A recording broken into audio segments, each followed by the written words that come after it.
ending the rut by kicking City's butt. And it's a passion killer at the Villa. A striker is bitter because he's missed a sitter. And in the Premier League of fantasy, I'm afraid to say, I'm all at sea. The good, the bad, and the ugly at Liverpool FC podcast, brought to you by the LFC File. Roll the intro, Darwin. Oh, Darwin.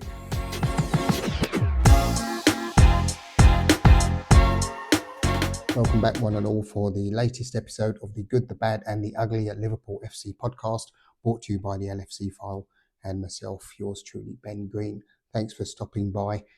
As always, if the content floats your boat, like, subscribe, press the notification bell, and remember to share with your friends and fam. And by all means, leave a comment and let me know your thoughts if you think I'm talking crap, or most likely you agree, I'm sure. Without further ado, let's start with the good. And without doubt, the good has got to be the 2-0 demolition of Manchester City at the Etihad yesterday. Super result. Couldn't have asked for more, maybe more goals, but there you go, you can't have everything. But super performance from Liverpool. Massively organised at the back, defended like lions, attacked like superheroes. What more can one say? It was absolutely just a brilliant performance. Mo Salah opened the scoring after 14 minutes, so that was a nice start. And of course, you always think, yeah, City are always able to get back into the game. Form doesn't really play a part in this fixture, to be honest.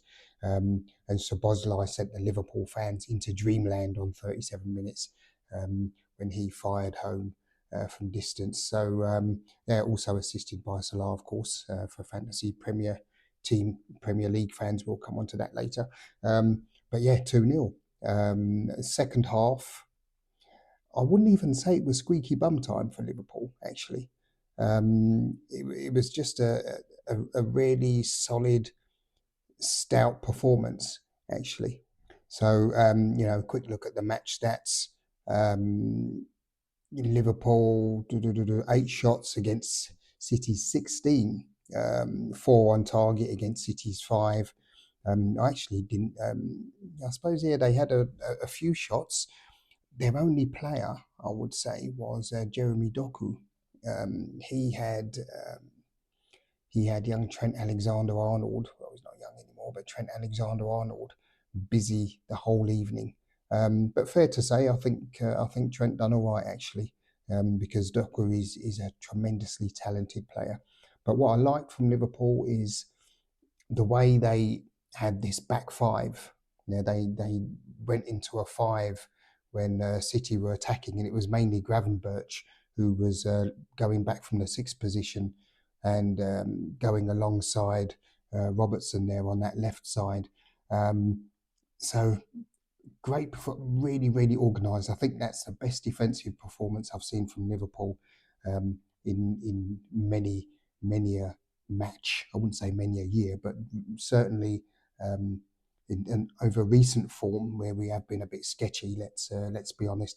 And I've got the official LFC website here with the headline from Sam Williams: Man City 0, Liverpool 2. Salah and Szoboszlai goals send Reds 11 points clear, and that they did. So yeah, really, really good performance. I don't think anyone can be in the least bit disappointed, well, unless you're a City fan, with that game yesterday. Yeah, really, really good performance. So totally happy with that. Liverpool, as Mr. Williams says, 11 points clear on 64. Arsenal 53, having lost 1-0 to West Ham.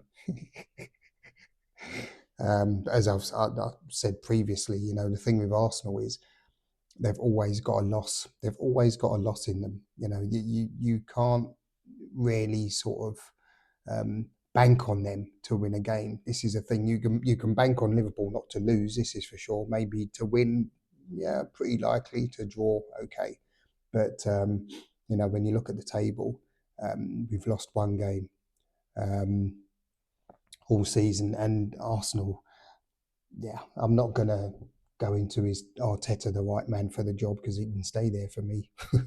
I think Arsenal fans are going to have to start wondering. But let's see what happens. 27 games. We've got 38 to play. 11 games to go. That's 33 points from my humble math. There's a lot can happen between now and then.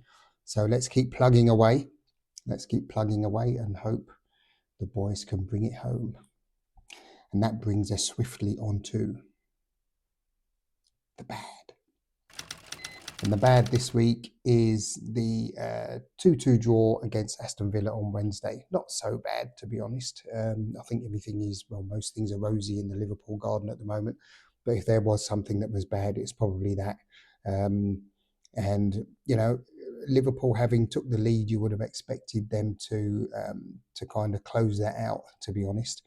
But no, unfortunately, wasn't to be. Disappointing, having taken the lead through Mo Salah, Yuri Tillman, who a mate of mine says Liverpool should have bought. I think they did have a bid for him when he was at Leicester. But for whatever reason, it didn't materialise. But he equalised on 38 minutes.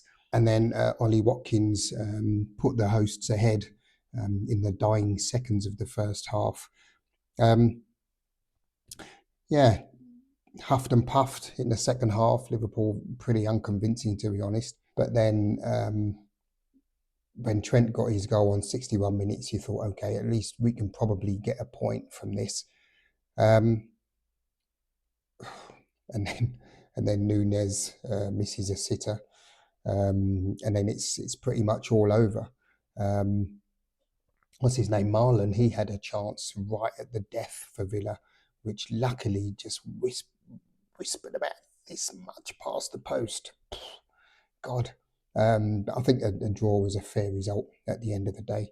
I don't think many people would argue with that. And I've got the Mail Sport here with Tom Colomos, where he says Aston Villa 2, Liverpool 2, Trent Alexander-Arnold strike rescues a point for Arne Slot's side at Villa Park as Reds go 8 points clear at the top. Yeah, kind of sums it up, doesn't it, really? But a bit disappointed actually with that result. But yeah, Villa, I think I don't know how many games they've drawn, but they're the draw masters, I think, this season, to be honest. They've drawn a lot of games. In all fairness, I'm kind of glad we didn't lose that one. So that leads us swiftly into the ugly. And the ugly this week is going to be Darwin Núñez's face after missing his sitter against Aston Villa.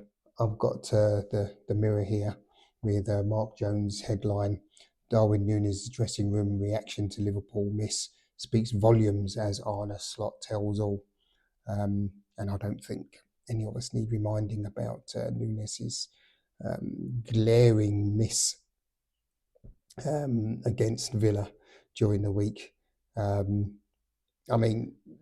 Diogo Jota also missed I wouldn't say it was a sitter actually, it was a very good chance, but he kind of fluffed it a bit wide. But this one from Núñez, shocking.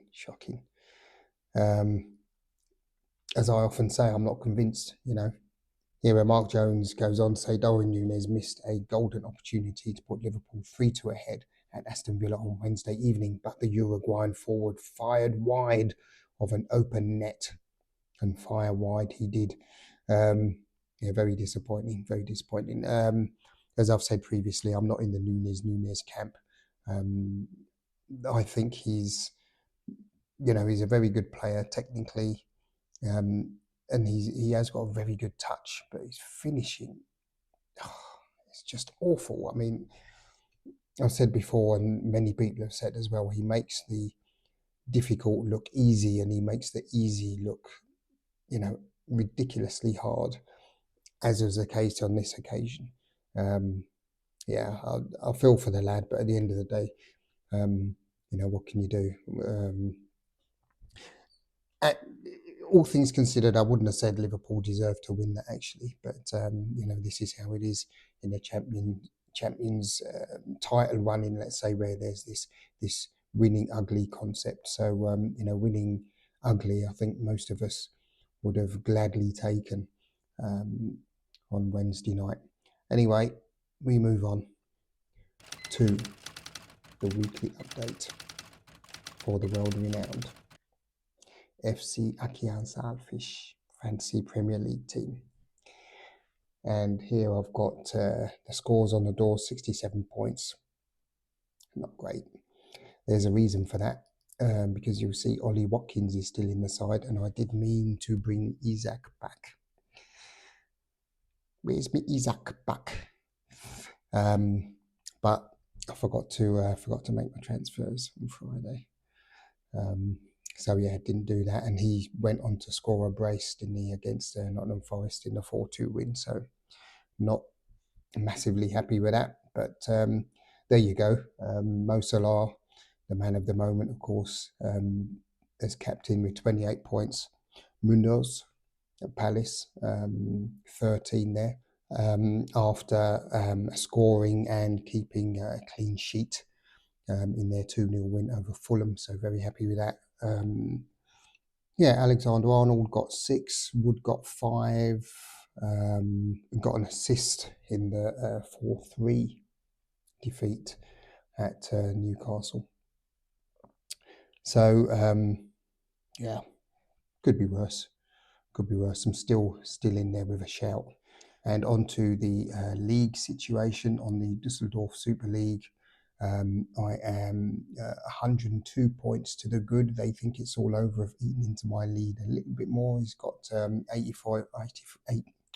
85 points this week against my 67. I've not done that well, actually. Beating Charleston's have got 82.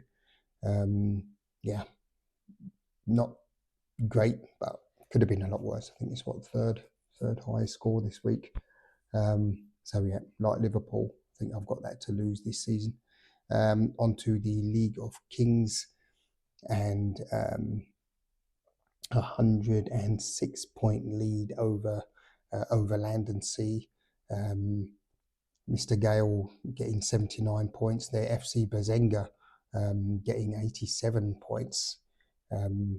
79 points, if I didn't say that before, for Overland and Sea. Yes, interesting times, but again, I think I wouldn't say it's in the bag yet, but I can't afford many more weeks like this week, if I'm honest. And on that bombshell, I will bid you all a good week ahead. Weather's not so good. I think it's going to be raining for most of Europe this week. So get your brollies out, and look after yourselves and look after one another. And until the next one, peace, your LFC file.